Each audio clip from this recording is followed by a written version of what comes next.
একটা সিমেন্টে ঘেরা অন্ধকার দুর্গ। সুন্দর। এই দেয়ালের পেছনেই লুকিয়ে আছে এক মানবসৃষ্ট নরক, যুক্তরাষ্ট্রের অন্যতম ভয়াবহ কারাগার।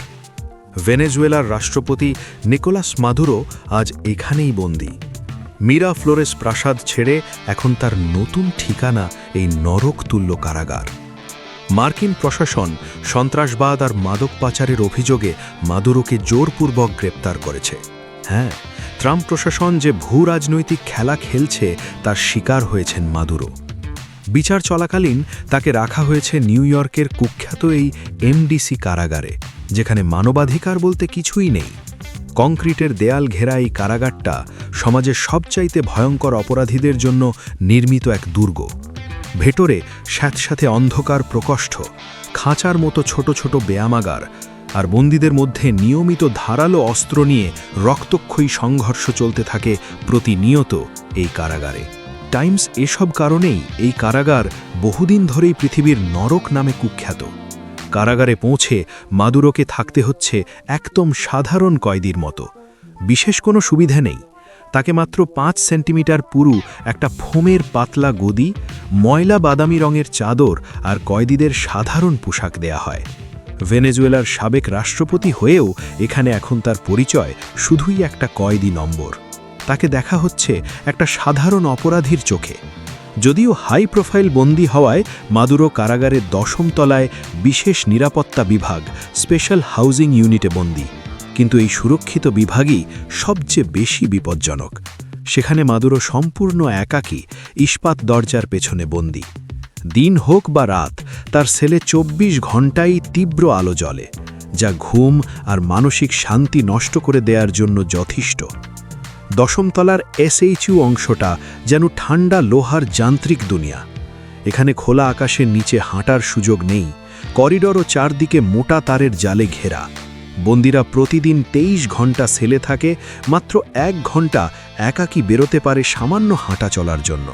তারপরেও সেখান থেকে খোলা আকাশ দেখা যায় না। হ্যাঁ, এটাই মাদুরোর নতুন বাস্তবতা। বাইরের পৃথিবীর সঙ্গে মাদুরোর যোগাযোগ প্রায় সম্পূর্ণ বিচ্ছিন্ন। মাত্র 2 মিটার বাই 3 মিটারের সেই সেল একটা সাধারণ বাথরুমের চাইতেও যেটা ছোট। এক কোণে স্টিলের কমোড আর হাত ধোয়ার বেসিন। ঘরের ভেতরে 2 কদম হাঁটার জায়গাও নেই। ভারী লোহার দরজার স্লট দিয়ে গার্ডরা নজর রাখে আর খাবার আর পানি বাড়িয়ে দেয় তার দিকে। মাদুরের পৃথিবী এখন এতটুকুর মধ্যেই সীমাবদ্ধ। কিছুদিন আগেও মাদুরো থাকতেন সুবিশাল মিরা ফ্লোরেস্ট প্রাসাদে। চারদিকে ছিল জাঁকজমক আর ঐশ্বর্য, আর এখন দিন কাটছে এমন এক সেলে যেখানে কয়েকটা সরু বাতাসবন্ধ জানালা দিয়ে শুধু আকাশের একটুখানি অংশ দেখা যায়। ট্রাম্প প্রশাসন মুখে যতই স্বাধীনতা আর গণতন্ত্রের কথাই বলুক না কেন, এই কারাগারের বাস্তবতাই তাদের মুখোশ খুলে দেওয়ার জন্য যথেষ্ট। আরও ভয়ঙ্কর ব্যাপার হল শারীরিক অস্বস্তি আর মানসিক যন্ত্রণা। এখানেই শেষ না, মাদুরের কারাবাসকে একেবারে সত্যিকারের নরক বানাচ্ছে সেখানকার প্রতিদিনের নোংরা আর নিম্নমানের খাবার। এমডিসির বাসিন্দারা অভিযোগ করে যে এখানে যে খাবার দেয়া হয় তা বিষাদ, পানসে এবং অনেক সময় পচা আর বাসি খাবারও থাকে। বাজেট বাঁচাতে অনুদান হিসাবে পাওয়া মেয়াদ উত্তীর্ণ উপকরণ দিয়েই এখানকার খাবার রান্না করা হয়। ফলে বন্দীদের ফাঙ্গাস ধরা বা পচা খাবারও গিলতে হয়। যে মানুষ একসময় সুস্বাদু খাবার উপভোগ করেছেন তাকে আজ সস্তা সসেজ, সামান্য সেদ্ধ সবজি আর শুকনো পাউরুটি দিয়ে ক্ষুধা মেটাতে হচ্ছে। তেমন কোনো মশলার স্বাদ নেই, বরং খাবারে কখনো কখনো দুর্গন্ধযুক্ত অনেক কিছুই লেগে থাকে। আর এমডিসির খাবারে তেলাপোকা বা ইঁদুর পড়ে থাকা অস্বাভাবিক কোনো কিছু না। মাদুরের খাবারে এমন কিছু মিললেও অবাক হবার কিছু নেই। এমন পচা আর ঘৃণ্য খাবার যে কারো মনোবল গুড়িয়ে দিতে পারে, আর এভাবেই বন্দীদেরকে ভিতর থেকে দুর্বল করে দেয়া হয় এই কারাগারে। এখন নিজের দুর্দশা কিছুটা লাঘব করতে মাদুরের হাতে একটাই মাত্র উপায় আছে। সপ্তাহে একদিন কারাগারের ক্যান্টিন থেকে অল্প কয়েকটা জিনিসপত্র কেনার সুযোগ, কিন্তু সেখানে তেমন কিছু মেলে না। সীমিত তালিকা থেকে বড়জোর কয়েকটা টয়লেট পেপার, সাবান এবং শুকনো মাংসের মতো হাতে গোনা কিছু জিনিস নিজের বরাদ্দ টাকা দিয়ে কিনতে পারবেন। তাদের দৈনন্দিন দুর্ভোগ খুব একটা কমে না, হয়তো কিছুটা স্বস্তি মেলে। একাকী সেলে দিনের পর দিন কাটানোর সময় মাদুরের কানে আসে আশেপাশের সেলগুলোর ভয়ঙ্কর চিৎকার চেঁচামেচি। এই এমডিসি কারাগারে অতীতে মাফিয়া গ্যাং প্রধান, সিরিয়াল কিলার থেকে শুরু করে আন্তর্জাতিক সন্ত্রাসী পর্যন্ত কুখ্যাত বন্দীরাও ছিল। এখানকার রক্ষীরা ইচ্ছাকৃতভাবে বন্দীদেরকে রাতে ঘুমাতে দেয় না, বারবার লোহার দরজায় আঘাত করে জাগিয়ে রাখে। ঘুমহীনতা আর ক্রমাগত মানসিক নিপীড়ন এখানকার নিত্যদিনের ঘটনা। নিঃসন্দেহে মাদুরোকেও প্রতি রাতে এই একই কায়দায় দুর্বল করার চেষ্টা চলছে। তবুও মাদুরের জন্য সবচেয়ে ভয়ঙ্কর বিপদ এখনও বাকি। এই নরকবাসে শুধু নিঃসঙ্গতা বা ঘুম কেড়ে নেয়াই নয়, রয়েছে হঠাৎ প্রাকৃতিক বিপর্যয়ের আশঙ্কা।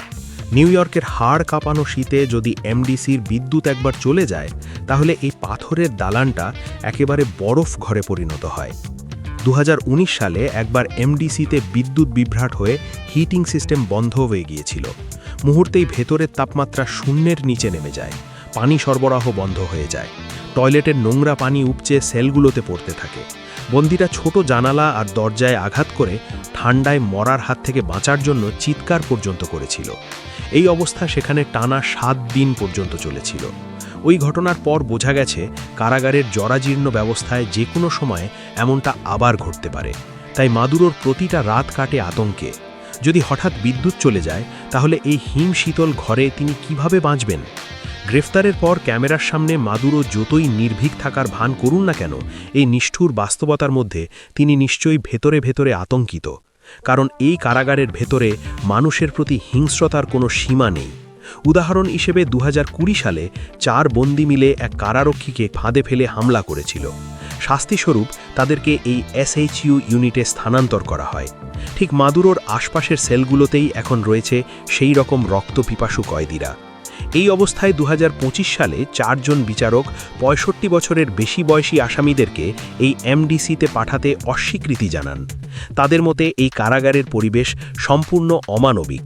এখানকার প্রায় অর্ধেক নতুন কারারক্ষী চাকরির প্রথম বছরেই এই সহিংস পরিবেশ ছেড়ে পালিয়ে যান।